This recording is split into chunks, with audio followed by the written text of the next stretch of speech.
Welcome everyone to the Coyote Creek Watershed Tour. We will share the beauty, wonder, and people who enjoy this creek in the southern San Francisco Bay Area. Today, we'll take a look at Henry Coe State Park, the headwaters of Coyote Creek. It has a drastically different environment than other sections of the creek. Hi, my name is Deb Kramer, and I'm the Executive Director of Keep Coyote Creek Beautiful. Henry Coe Park is immense. It's over 87,000 acres, and it's just wildland waiting for you to explore. I'll be your moderator today, and our team worked with Santa Clara Valley Audubon Society to curate these programs. We will take questions from you. Simply type them in the chat section of Zoom, and we'll pose them to the presenters as we go. Let me orient you to where Henry Coe Park is. And the Coyote Creek Watershed. Henry Coe Park starts in the foothills of the Diablo Range, and the creek, Coyote Creek, runs south and then turns north into Anderson Dam and flows through Coyote Valley into downtown San Jose and comes out through Milpitas into the San Francisco Bay. So one of the first things you do when you arrive at the park is you admire the view from the Henry Coe headquarters and the visitor center. It's a really beautiful view of the valley. We had two teams of people that went out. One of the teams was Marav Von Schack, Karan Gatani, myself, Deb Kramer, and Bob Siegel. The second team that went out was again Karan. We had Coulter Cook, Andrea Winchell, Carolyn Knight, and again myself. So what we'll do is show some videos now, and then we'll take some questions. We were down at Henry Coe, kind of looking for the headwaters of the Coyote Creek water basin. And it was a beautiful day, lots of wildflowers out there. Henry Coe was a little bit steeper than I expected. It was a bit of a challenging day, but here's some of the beautiful things that we encountered. So we have some lupine, a lot of beautiful blue flowers. So we have the lupine up there. We also have hound's tongue. Now this always reminds me of forget-me-nots, and they're actually related to each other. They have 5 petals, and related to the popcorn flower. This is a white flower down there. A really beautiful flower called baby blue eyes, and you can see that, and it's got just this wonderful structure to it. Looks like some kind of ornamental flower you might have. And one of my favorite flowers is shooting star. And you can see this. And these are usually very early in the season. So it was nice to be able to see them because sometimes they're gone by this time of year. That's kind of some of the first flowers that you actually encounter. We have a nice top-down picture of our state flower, the California poppy, Scholzia californica. A wonderful flower is this yellow flower, and it's actually a type of violet. And so I kind of think that's funny because violet is a color, but it's also a flower. So this is actually a yellow violet. So it kind of seems almost like a contradiction. But no.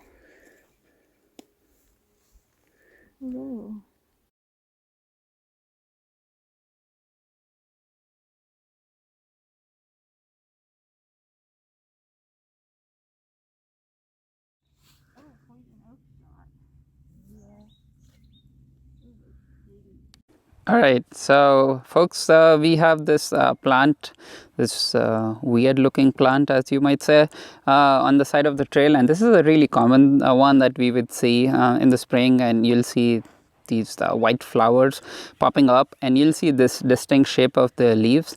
And so this plant is called a yarrow, and this plant is supposed to have medicinal properties, and the scientific name is called Achillea millefolium. I mean, someone has to check me on that, but the genus name is called Achillea is because of the Achilles heel, and I believe this is the story as don't take my word for it, is that whenever they fought the wars and they would get injuries, they would like crush these and then rub it on the wounds to actually help with the making sure there's no infection on the wounds. It is also believed that some birds will actually take these leaves and make their nests or line their nest with these ones, because it keeps the pests away. So think of it like a bug spray that you would put in your house. So something like that. It's a common plant. We'll see.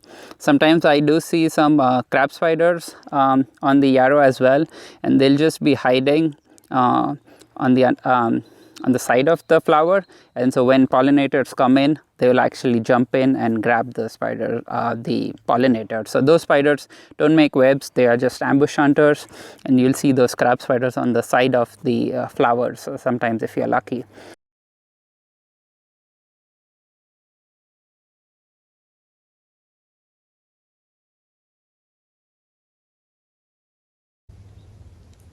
Kind of nice to see one this year.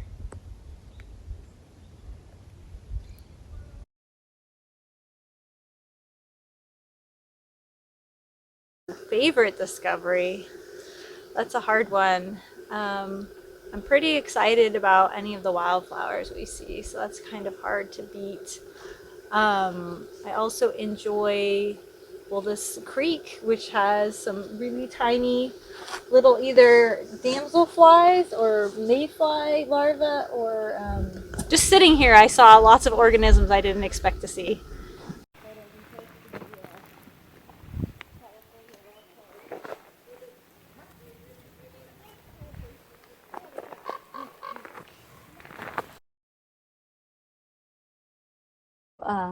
In the middle of our hike, we came across a horse camp pond, which was this beautiful pond in the middle of these green hills. And we started just, checking out the pond. First, we saw some birds bathing in the water, which was really cool, dark-eyed juncos, and butterflies and flies drinking some water.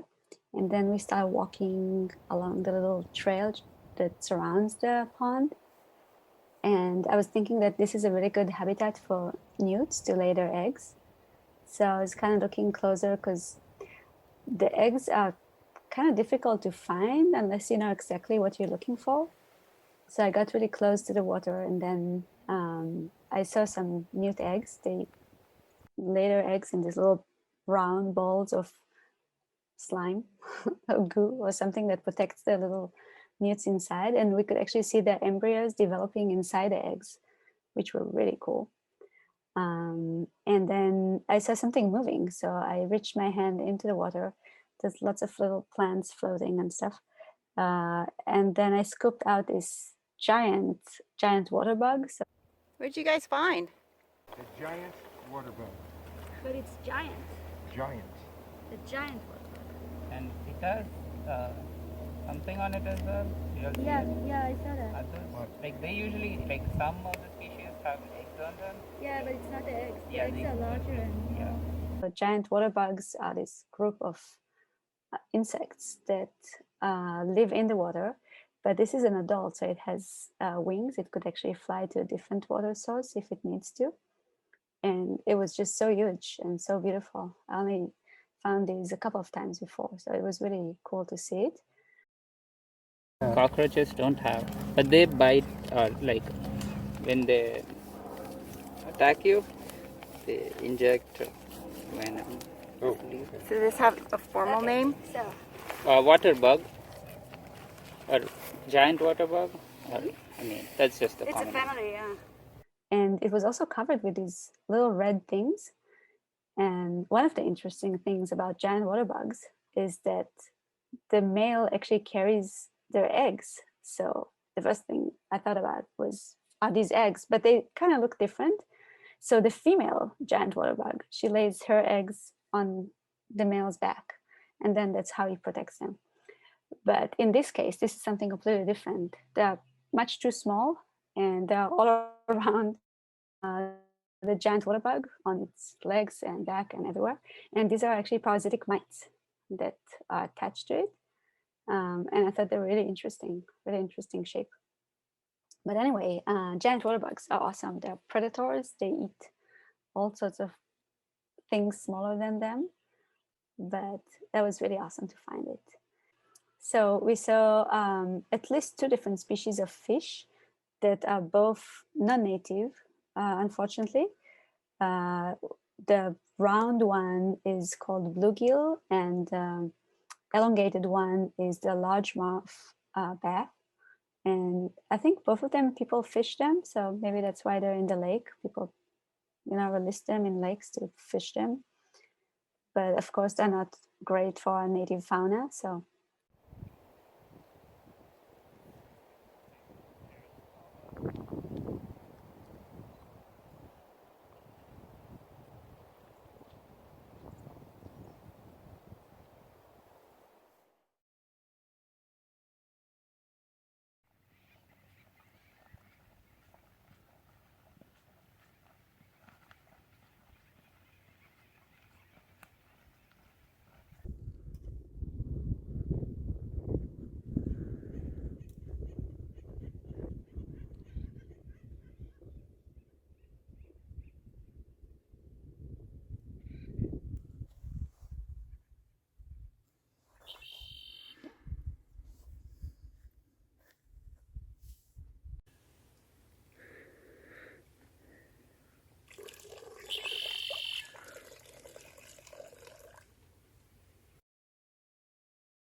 I'll call it water fleas just because, I mean, it can be Daphnia. We don't know how the genus level. I had been wrong in the past. So, but again, so we are looking at a water flea. This is something that we usually find in most of our ponds and lakes, and it is a filter feeder. It'll keep on kicking those legs and moving around. And sometimes when you look at them under the microscope, you can actually see babies, which some of them, the females just clone themselves, and so they can actually make babies on demand. If we were using a light microscope, we would have seen the heart beating as well.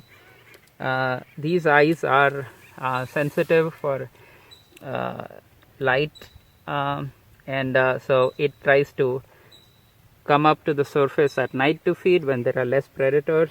But they're pretty cool. They're called water fleas because they make those jerky movements, but they don't attack humans or anything. And they are food for a lot of fishes and stuff like that, or other insects who are in their younger stage. People actually farm water fleas to feed their fishes in the aquarium as well. So a pretty cool creature. That we found ticks and stuff like that. So finding a tick is always exciting for me.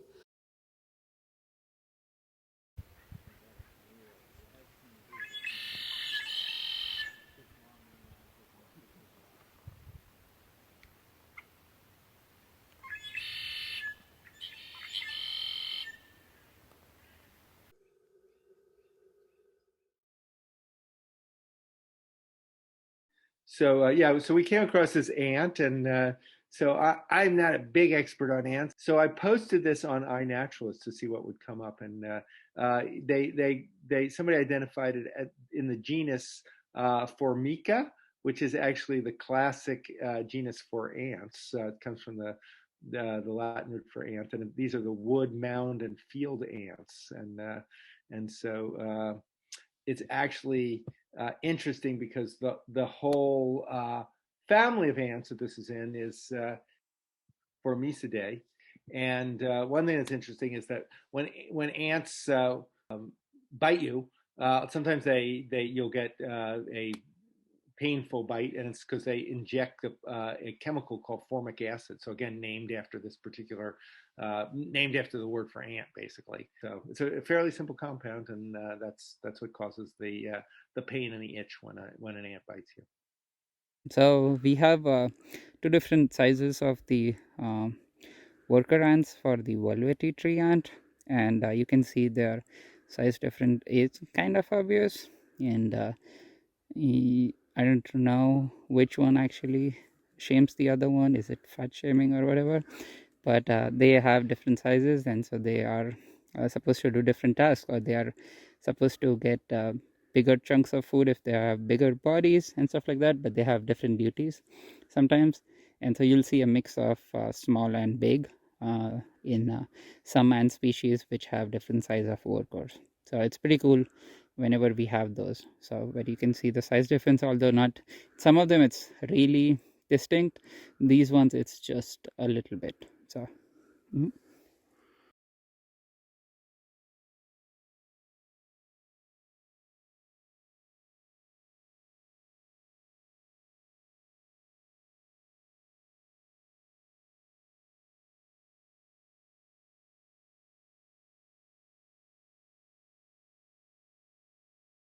Hi everyone, I'm back. I hope you enjoyed those videos.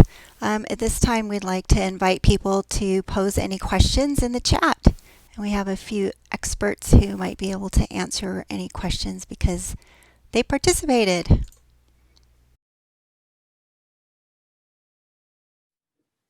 All right, so Ronald is asking how long was the hike? I was only on one of the day trips. We were out for around 8 or 9 hours. We covered almost 8 miles. But the trick of hiking with naturalists is you tend to stay in one spot for a really long time because someone's either found an insect, or we're watching a bird, or we're poking at a log. So it's not a lot of ground to cover in those hours, but we definitely saw a lot in that relatively short distance. We were all pretty tired by the end of it, though. I can tell you that our first hike was about 9 miles. We went all the way down to the middle fork of Coyote Creek, and it was quite amazing. I also wanted to mention the time we were out there. We got there around 9 o'clock. I was on the second expedition, and we didn't really leave until about 6 p.m. So 9 a.m. to 6 p.m.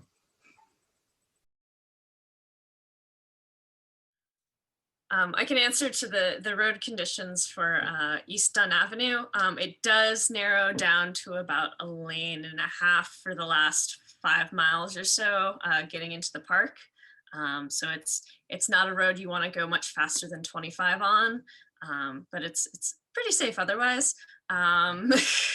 So it is a pretty far drive from 101.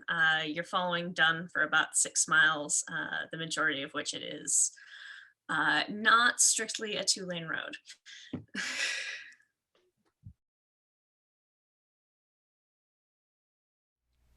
Many of the flowers, the question that Miles posed, many of the flowers, including the shooting star, were starting to fade, but most of them as well were starting to come into bloom because of the heat that there was. So it seemed like kind of a mix of both at this time of the year, but most of the flowers I would expect would have diminished and died off by the end of the season.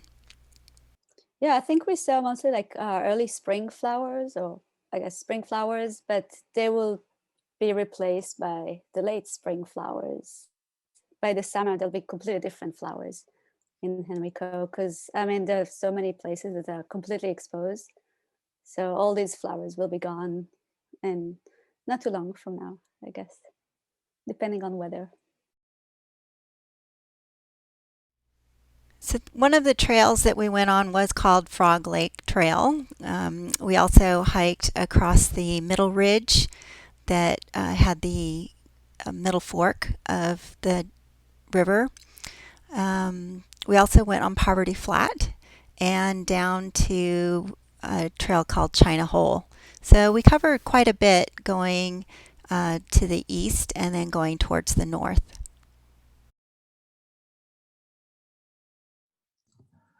Regarding the question if there are any short, easy hikes there, Henry Coe, for better or for worse, is a lot of ridges and valleys. So there's a lot of hiking in and then having to hike out. In terms of short hikes, it would have to be, for the most part, something where you hike in a little bit and hike out. There is certainly trails right from the visitor center that are pretty manageable and still offer a lot of these wildflowers and such. There's also some trails are just roads, which are pretty easy, although they are sometimes subject to the ups and downs. Yeah, there's definitely a lot of elevation changes. There is a Vista Point trail right off of the headquarters, which is a fairly short hike, less than a mile round trip. And you do get this stunning vista of all of the rolling hills that make up Henry Coe and the surrounding area. And I do recommend, if you're going to be up there for any reason, take 20 minutes or so and pop up there, because the view is fantastic. But it's a park that you visit prepared for a hike.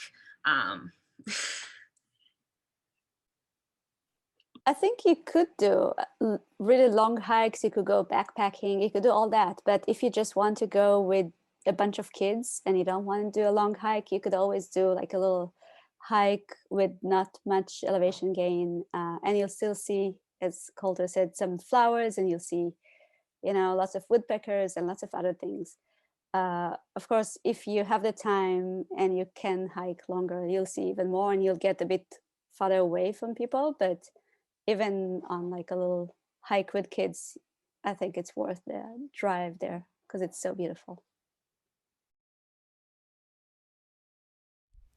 Katie asked about the fires, and the area that we were hiking in was not affected by the fires, but we could see across the river on the next ridge where the fires had been. The trees still seemed to be charred, but the grasses were coming in. So the circle of life, grasses keep coming in and the trees will recover.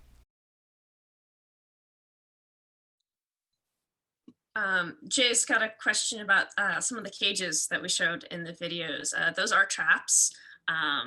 Based on the size, they probably were going after some of the wild pigs. We saw a lot of evidence of wild pig activity.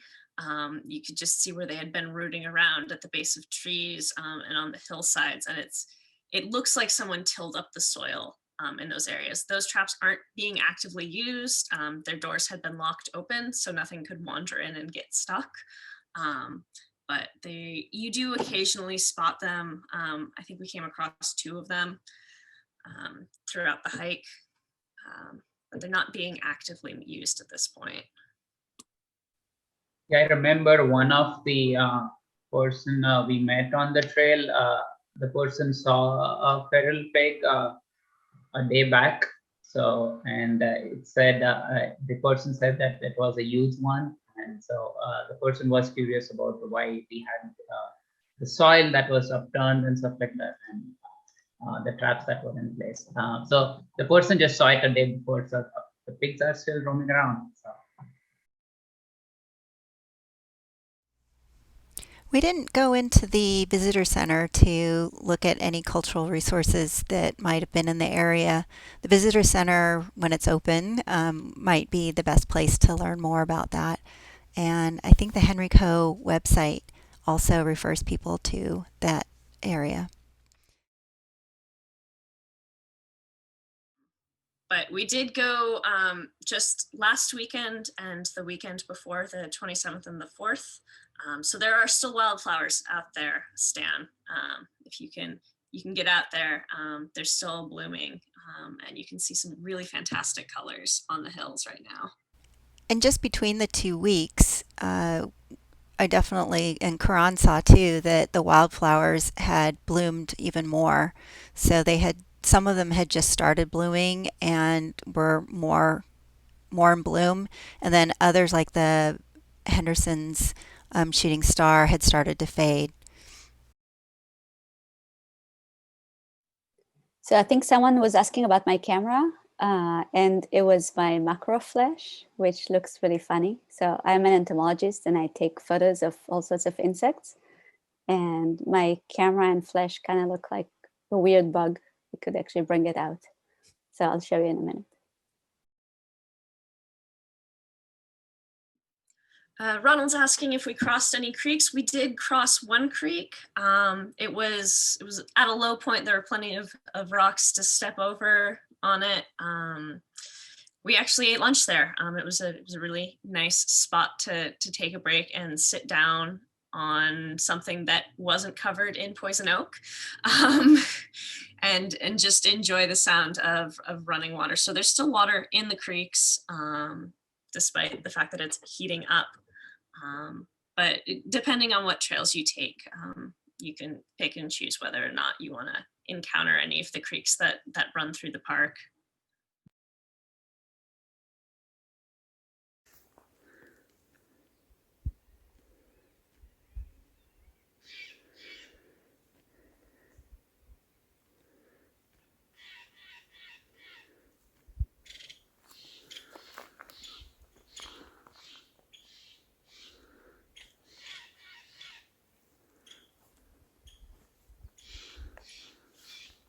So we're here in Henry Coe, and at this point we're standing amid some really fantastic oak savanna habitat, and one of the most reliable birds you're going to be finding here is the acorn woodpecker. Like the name implies, these are birds that are found around oak trees. Acorns are one of their favorite foods to eat and to store for the winter. So with these woodpeckers, we get to see some really unique behaviors. They're not solitary like most of our woodpeckers are. They tend to hang out in flocks. In fact, you're probably going to be hearing them behind me. They've got a really distinct, almost laughing seesaw call. Yep. And these birds actually build something called granaries. So what they'll do is they'll find a dead tree, or maybe a dead tree branch that's just sort of hanging in the tree. We call these snags. And they'll drill them full of holes in which they'll store acorns. And as the acorns shrink as they dry, they'll move the acorns around. Entire flocks will guard their granaries. With these birds, we get to see some cooperative breeding, which is always a really fun behavior to find in our birds. It's when it's not just the parents that are taking care of the young, making sure they're fed, making sure nests are protected, but there's also extended family members that will be involved in this. So we're not seeing just one or two acorn woodpeckers around their nests or their granary trees. We're seeing flocks of about a dozen, and they're going to be chattering back and forth to each other throughout the day.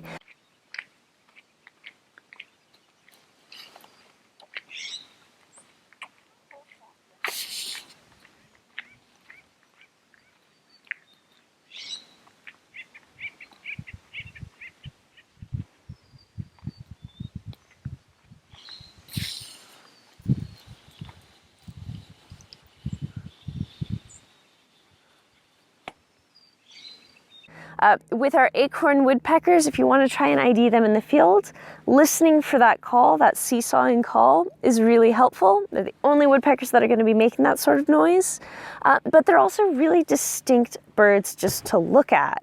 They've got a very pale eye. It almost looks white. When they're in flight, you get flashes of white on their black wings. They've got a bright white chest, and of course they've got that red head that most of our woodpeckers are known for. So they're a really distinctive bird. They're a ton of fun to watch because they're so social. And they're just one of these really fun, distinctive oak savanna birds that we get to see here.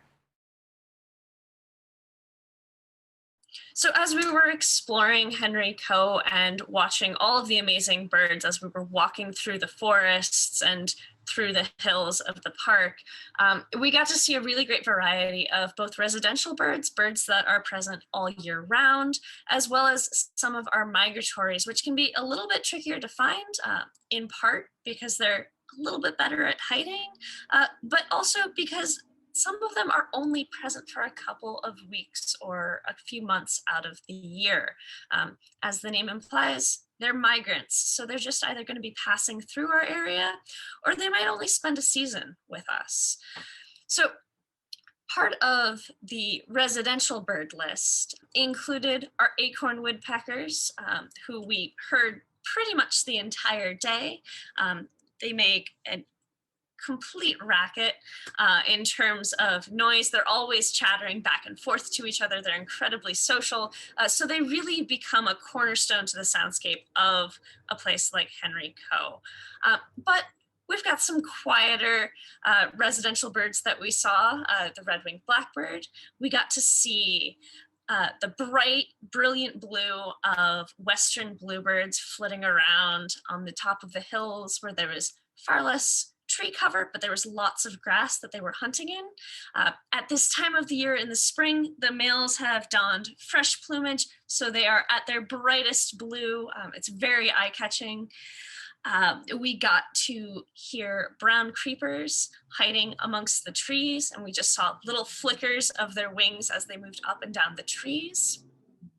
We got to find chestnut-backed chickadees who were chattering up a storm as we walked by, likely a little bit alarmed because we were probably walking by their cavity nests hidden high up in the trees. We also got to see a juvenile bald eagle, which is a great treat and is more of a recent sighting for us here. In the past 5 or 6 years, we've seen a resurgence of bald eagles in our county. It's incredibly special to be able to find nesting bald eagles, to know that they're reproducing successfully in our area. And it does mean that now when we look up into the sky and see a big dark bird, we not only have to question whether or not it's a turkey vulture or a golden eagle, but we also have to double check to make sure it's not a juvenile bald eagle that hasn't come into its bright white tail and head feathers yet. So it was a really great treat to just be able to see all those residential birds. But as I mentioned, we got some migratory birds as well. We got a Pacific slope flycatcher, which is a dusky grayish green little bird that's a completely ferocious little hunter. A little bit smaller than a sparrow, so what it's hunting is a little bit less dramatic than what our eagles and our hawks are snagging. But they are very ferocious if you're a small winged insect. And we also got some Hutton's vireos that just flitted across the path right in front of us. They popped up into a bush about 2 feet away from me and then zipped across the trail and disappeared into the tree canopy. These are really exciting birds to find, but we're relying mostly on our ability to hear them in order to identify them or even just know they're present, because they are very small. They're kind of a drab olive green. And while they're not great at sitting still, you're still looking for very small flickers of movement up inside of a tree canopy. And if it's a day with the slightest amount of breeze, it's pretty easy to mistake that movement for leaves in the wind. So it's one of those great challenges you always find as you're birding an area like this, that there's always more to find. You can very easily stand in one spot for 20 minutes and still not be certain that you've found every possible bird in an area. We certainly spent a good portion of the day chasing down turkey calls. We're always around the corner or further down into a valley behind just massive barriers of manzanitas or more oaks or rocks. We could hear them. So that was one of the real treats, is just being able to use all of our senses possible to just experience what was around us.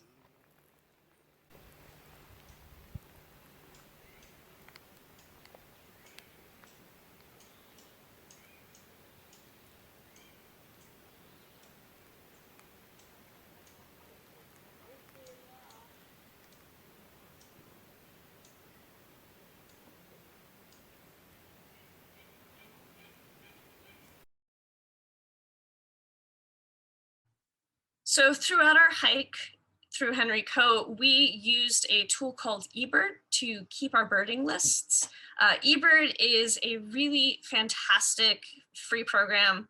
It's run through the Cornell Lab of Ornithology, and it is a public access database where people submit their birding lists. We can use it to not just keep track of our own lists, so you can figure out what species you've seen yet this year or in your lifetime, but it also helps you find birds, because everyone is reporting their sightings, they're sharing their sightings, so you can actually use it to figure out what sort of birds you can expect to find if you're hiking at Henry Coe or another park along Coyote Creek. You can use it to keep track of when the migratory birds are showing up in your area, and you can even use it to track down rarities. If you haven't seen a bird yet this year, you can use it to figure out where has that bird been sighted recently.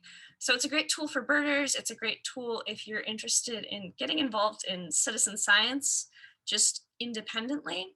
And it's some pretty incredible data that everybody has access to, which can mean it's a really fun thing to just go exploring and figure out what sorts of species are found just in your neighborhood by taking a look at the map.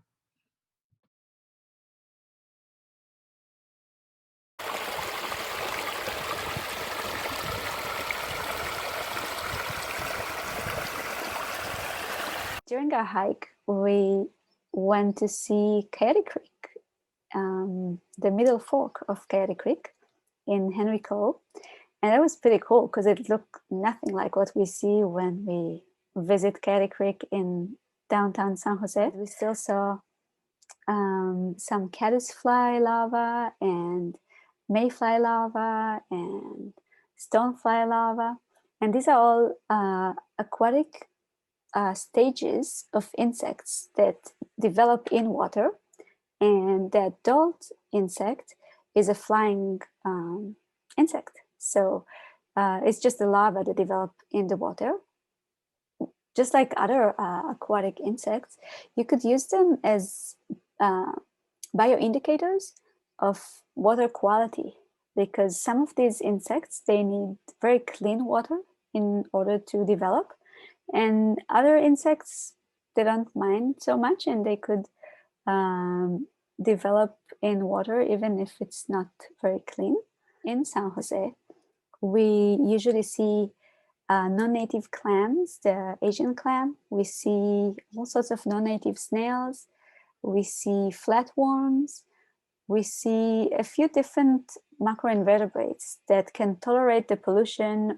But when we go to cleaner places like Henry Coe, we see stoneflies that really need very clean water, and we see different species of caddisflies and mayflies than what we see in the city or even in Coyote Valley.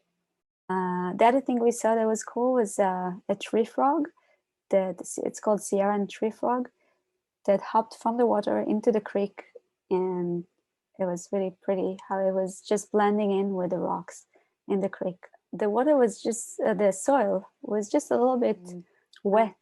So all sorts of different butterflies came to drink water from the soil, like these California tortoise shell, skippers, and echo azure butterflies. So they're all there trying to get some water from the soil.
I'd say the creek was probably one of my favorite parts of today because it was nice and shady, and it was a cool spot just to eat lunch and sort of explore the different plants and animals that live there. Because, you know, you take 10 steps here, you're in a new habitat, and you find all new creatures, and then you just gotta sit there and obsess about all the new things that you found.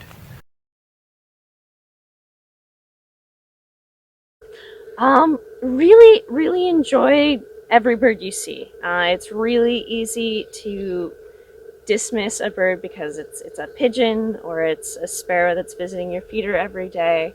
But just take the time to appreciate all of the different patterns you can see, figuring out the different behaviors and quirks that makes that bird unique. And you'll find you're having a lot easier time when you're going after something that's a little bit more exotic. And one of the things that was really fun for Deb, who was in charge of the tour, was the fact that we actually encountered a coyote. So we were actually looking for the headwaters of the Coyote Creek, and so it was fun that we encountered a coyote. Now, this isn't the coyote that we encountered, but we thought we'd throw in a picture of that I took of this coyote just so you can get an idea. So it was really fun. It was the coyote that we saw was actually looked like it had some prey. It was very, very intently looking at the ground, and we were trying to figure out what it was doing, but it was kind of in the distance, so we couldn't quite figure it out.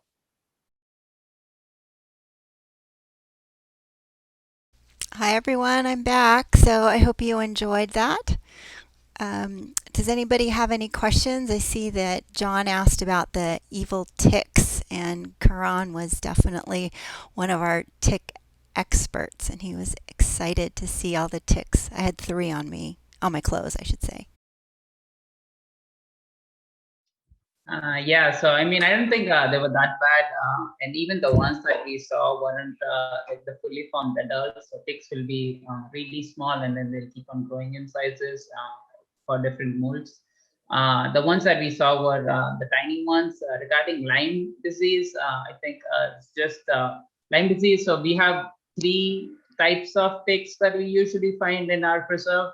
There might be more. I'm just aware of 3, and only one, which is the deer tick or the black-legged tick, is the one that is capable of spreading Lyme disease. Although I'm not really aware of how prevalent Lyme disease is in the West Coast as compared to the East Coast. But yeah, it's just one, the female of that species that can transmit that Lyme disease and stuff like that. So, but like the other ones, they can transmit other things, but the best thing is to just do a tick check after you leave the park or the preserve and stuff like that. Don't let it linger around for too long. Just don't make friends with it and stuff like that, and you should be fine. As long as you remove it right away or after you finish your hike, you should be in good company.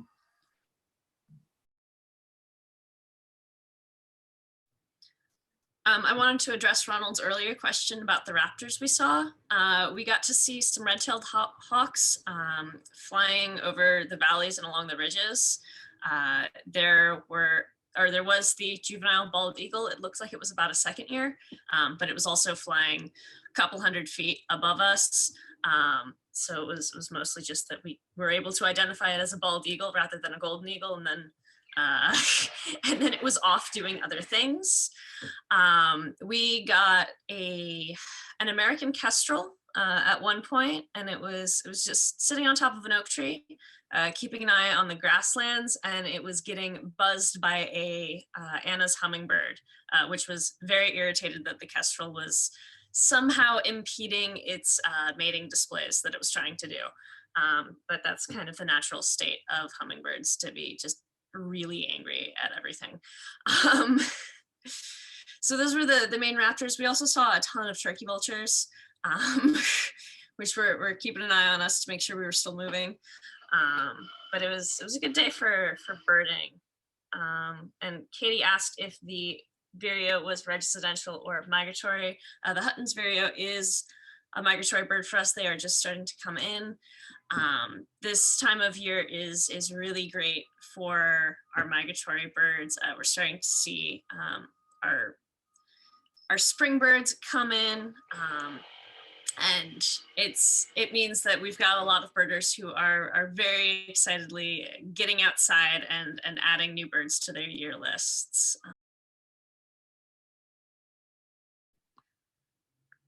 We didn't see any fish in the creeks that we went over on the Sunday hike. The water was too low. We found lots of insects along that creek, but the water level wasn't conducive for fish. I'm not sure about how the middle fork of Coyote Creek was in terms of our fish life. No, I'm just saying that I don't remember seeing any fish in the stream, but we did see the fish in the little pond that Deb already showed us. Likewise, I was going to say at Frog Lake, there were certainly lots of baby fish in the water that we could see. And every so often there would be like a bloop out in the middle of the stream. And Carolyn actually found a very large dead fish along the stream or the lake as well. Unknown. Yeah, somebody had made a good meal out of that fish. So we found the tail and some pectoral fins and half of a jaw. So somebody had eaten well from it.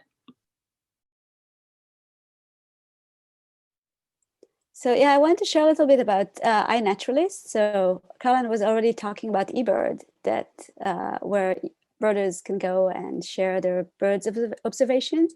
I usually use iNaturalist, which is another smartphone app and online website where you could share observations of anything, birds and animals and insects and mushrooms and whatever you find. And many of us, when we hike, we record observations of different things. So we basically take photos or record bird calls or frog calls or sound files, and we upload that to the website. And let me share a link to our observations from both hikes. It's still not complete, so some people need to still upload their observations, but you could see what we found so far. And I would encourage you to try and use the app. It's really easy to use, and we'd be happy to show you how to do it on our next BioBlitz, I guess. But what we do is when we go hiking, we just take photos of, different flowers or insects or everything we can. It's very easy when you use your phone, but you could also use a regular camera and then upload it later.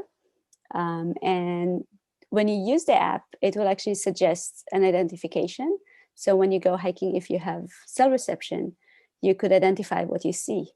And it's a really great way to learn names and to just learn more about what you see when you go. And later on, when you have time, you could go and read about these different species that you saw.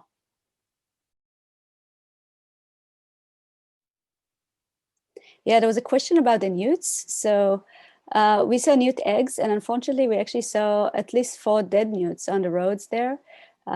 Newts migrate in the winter after the first rain. They start migrating from their shelters in the ground on the hills into waterways. So they mate and lay their eggs in ponds and creeks and reservoirs.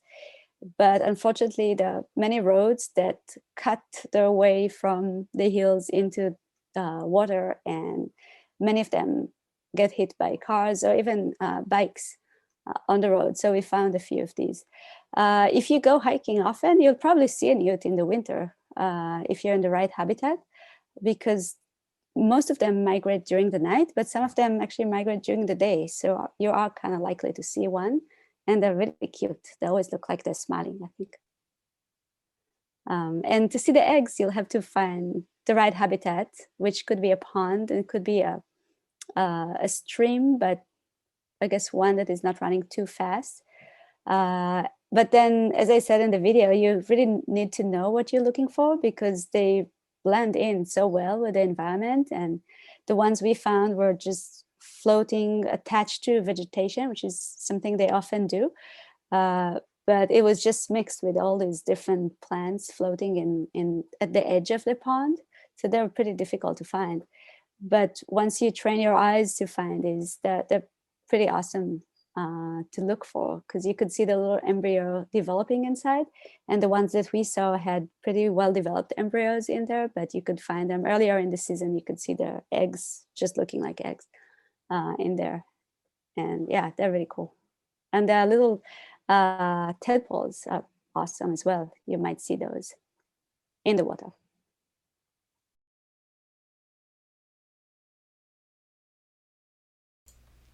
Ronald asked about snakes, and I didn't see one, but I know that a person who was passing by us, he said that he had seen a ringneck snake. So that was pretty cool. And I don't know if Karan, other people on the first day had come across any snakes. I did not, although Coulter did mention he got a glimpse of one momentarily. I did not, but you can tell I was too distracted. Yeah, on last Sunday's adventure, I saw a yellow-bellied racer for about half of a second, and it was very cool. I was very excited, but then it disappeared into a hole, and I never saw it again. Just in terms of other reptiles we saw, I know Andrea saw a blue-tailed skink. Once again, it disappeared into a hole, never to be seen again. We did happen upon a very sleepy southern alligator lizard under a log. He was very cooperative, and yeah, that was a cool find. Yeah, I got a western fence lizard in the depths of a burned out stump, and that was pretty cool. But it was way too dark to get a picture of it, unfortunately. And it was just keeping an eye on me and skittering around a little bit.